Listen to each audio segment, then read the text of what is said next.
Mike Gleam with Race Pages Digital, here with Andy Warren, 6-time NMCA champion, known as the winningest driver in the NMCA series. Not only has he won the most championships with 6, defending 2017 champion, but he's also the winningest round drivers as well as the most event wins. Andy, 1971 Chevy Caprice. Obviously very well known in the NMCA series, but it wasn't always that way. Tell us a little bit about the history of the car. Well, started out, when I started racing when I was 15 years old.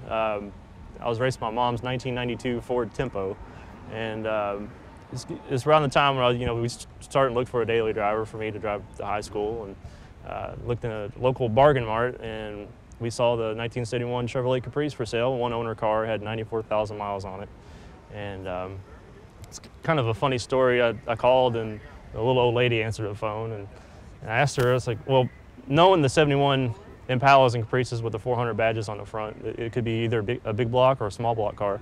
So I called her and asked her, well, is it a big block? She said, well, it's a big one. Well, I guess she didn't know the difference. But so Dad and I, we drove out and looked at it, and we were sold as soon as we saw it. And it was garage kept. It was awesome.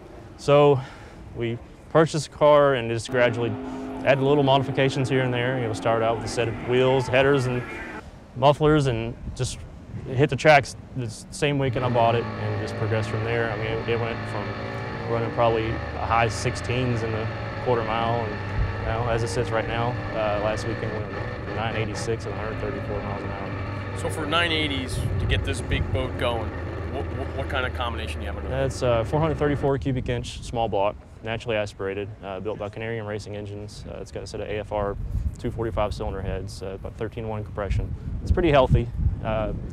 It's kind of on the edge right now. I mean, I could probably drive it around on the street a little bit, but it requires pretty hefty race gas to get around in. But as far as E3 products, what do you run from these guys? I run the spark plugs, of course, and this year they came out with their line of spark plug wires and distributor cap. So it's all full E3 on the engine side. And how's that working out for you? Doing great, especially in a class like this. Consistency is what's really important, and you have to run the same index all day long. And ignition products like that, you've got to be very consistent, and they're doing a great job so far.